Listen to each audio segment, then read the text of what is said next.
우리 18절에서 20절까지 말씀을 오늘 함께 보도록 하겠습니다.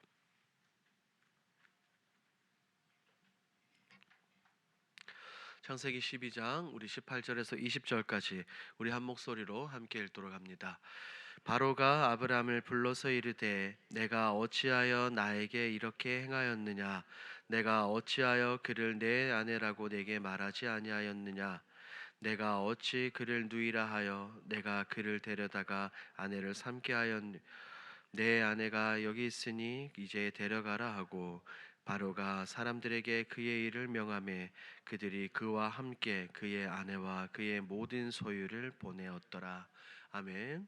오늘 본문은 믿음의 조상 아브라함이 하나님의 부르심에 따라 가나안에 도착을 한 이후에 기근이라는 현실적 위기 앞에서 그곳에 머물러 있지 않고 애굽으로 내려가는 장면을 그리고 있습니다.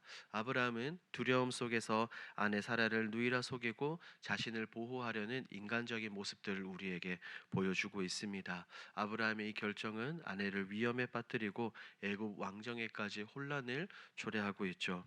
그럼에도 불구하고 실수하는 아브라함을 하나님은 끝까지 붙드시며 끝까지 그를 사랑해 주시는 모습을 볼 수가 있어요. 이런 믿음의 여정은 언제나 완벽한 순종으로만 이어지지 않는다는 내용도 우리에게 보여줍니다. 분명히 중간에 흔들릴 수 있고 실수할 수 있지만 하나님은 여전히 우리를 붙들고 계신다라는 것을 보여줍니다. 오늘 본문이 우리에게 무엇을 말하고자 하는지 함께 살펴보도록 합니다. 내용 관찰 1번입니다. 아브라함은 머물던 땅에 기근이 들자 어디로 내려갑니까? 아브라함은 머물던 가나안 땅에 심한 기근이 들자 그 위기를 피하고자 곡창지대인 애굽으로 내려갑니다. 하나님께서 약속하신 이 가나안 땅이었지만 이 현실의 어려움 앞에서 그는 애굽으로 내려가는 모습을 우리에게 보여주고 있습니다. 내용 관찰 2번입니다. 아브라함은 애굽에 이르렀을 때 사라에게 무엇을 부탁합니까? 아브라함은 그의 아내 사라에게 이렇게 말하죠. 당신은 나의 누이라고 말하라고 말입니다. 자신이 사라의 남편임을 밝히면 애굽 사람들이 그녀를 뺏기 위해 자신을 죽일까 두려워서 이런 말을 했던 것입니다.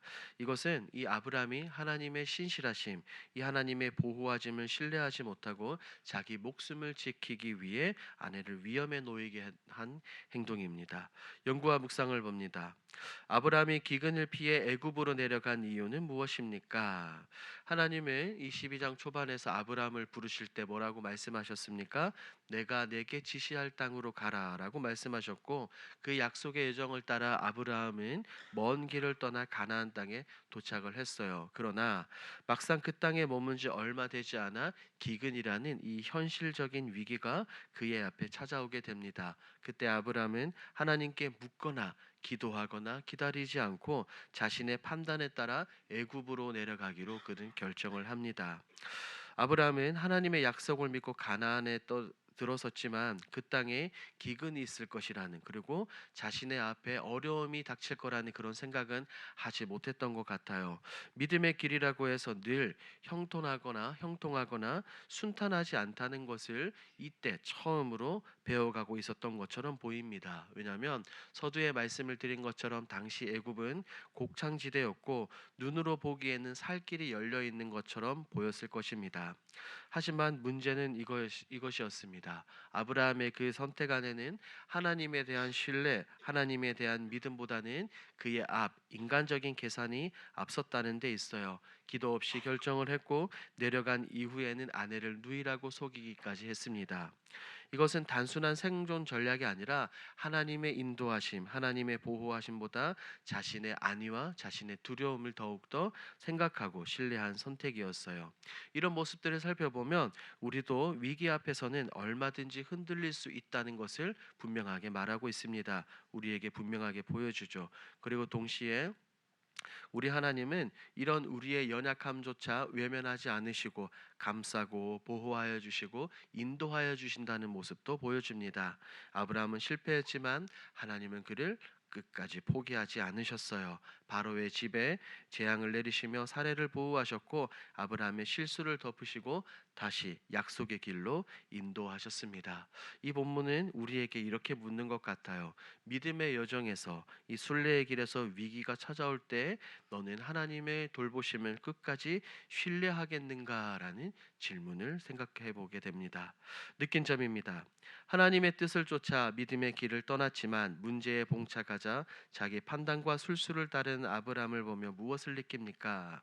이 본문에 등장하는 아브라함의 모습을 보며 저 역시 믿음으로 시작해 놓고 현실의 어려움과 현실의 문제 앞에서는 다시 하나님의 방식이 아니라 다시 제 생각과 제 방식대로 돌아가려 했던 순간들이 떠올랐습니다. 분명하게 하나님 앞에 엎드려 기도로 결단을 했지만 정작 문제가 닥치면 이 본문에 나오는 아브라함처럼 하나님을 먼저 바라보고 의지하기보다 계산부터 했던 계산을 앞세웠던 저의 신앙의 모습이 겹쳐졌어요. 아브라함은 하나님의 약속을 믿고 떠났지만 기근이라는 이 현실적 위기 앞에서 쉬운 선택을 했습니다. 그 결과 더 큰 문제를 초래하고 아내까지 위협에 빠뜨렸죠.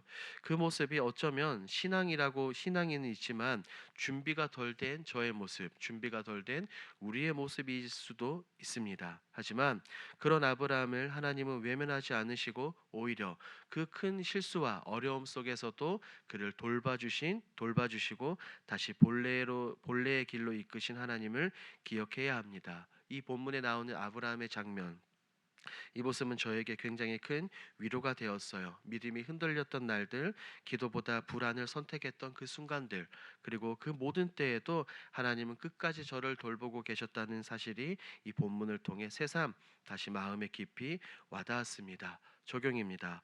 최근 내 욕심과 염려 때문에 어려움을 만난 적은 언제입니까? 삶의 불안한 문제 앞에서 하나님께 기도로 엎드리기보다 내 생각과 욕심을 앞세워 결정했다가 더 복잡한 상황을 만든 것은 비단 저뿐의 문제가 아닐 것입니다. 결정은 빠르게 내렸지만 그 이후에는 마음이 무겁고 평안이 없었던 우리 경험들이 모든 그리스도인들에게 분명하게 있을 것입니다. 이런 모습들은 성경에 나오는 사울의 모습, 이 사울 왕의 모습과 굉장히 닮아 있죠. 사울은 어떻습니까? 사무엘이 오기를 기다리지 못하고 이 불안한 상황 속에서 스스로 하나님께 번제를 드립니다. 그 결과 그는 하나님께 책망을 받고 왕위를 잃게 되고 하나님을 완전히 떠나게 되죠. 사울은 이런 염려와 현실의 문제 앞에 조급함 때문에 하나님의 뜻보다 자신의 판단을 따랐고 그 결과는 돌이킬 수 없는 손실이었습니다.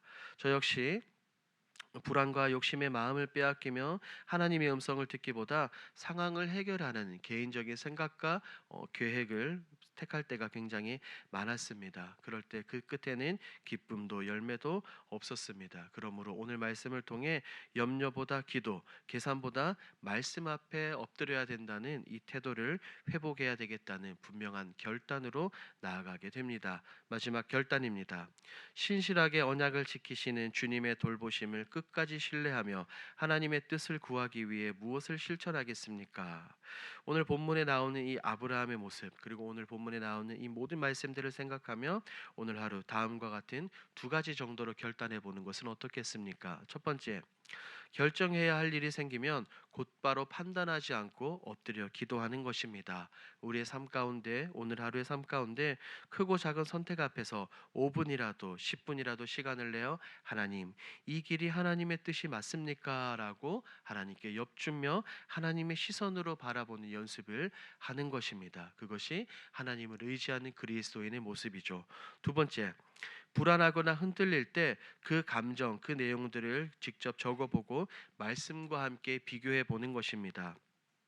우리의 신앙을 나락으로 떨어뜨리기 쉬운 이런 감정들을 적어보고 거기에 대응하는 하나님의 말씀들을, 약속의 말씀들을 동시에 적어보는 것이죠. 이렇게 약속의 말씀을 적어본다면 돌보시고 이끄시고 회복하시는 그 하나님과 주님을 신뢰할 수 있게 될 것입니다. 오늘 하루의 삶 가운데 이 두 가지를 기억하시고 이 모든 것을 실천하시는 저와 여러분들이 되길 우리 주님의 이름으로 축복합니다. 아멘. 이 시간 우리 들은 말씀을 기억하면서 함께 기도하겠습니다. 첫 번째입니다. 끝까지 하나님을 신뢰하며 하나님을 바라보는 신앙인이 되게 하옵소서. 두 번째, 어떤 상황 속에서도 하나님의 돌보심을 신뢰하며 모든 일에 하나님의 뜻을 구하고 따르게 하옵소서.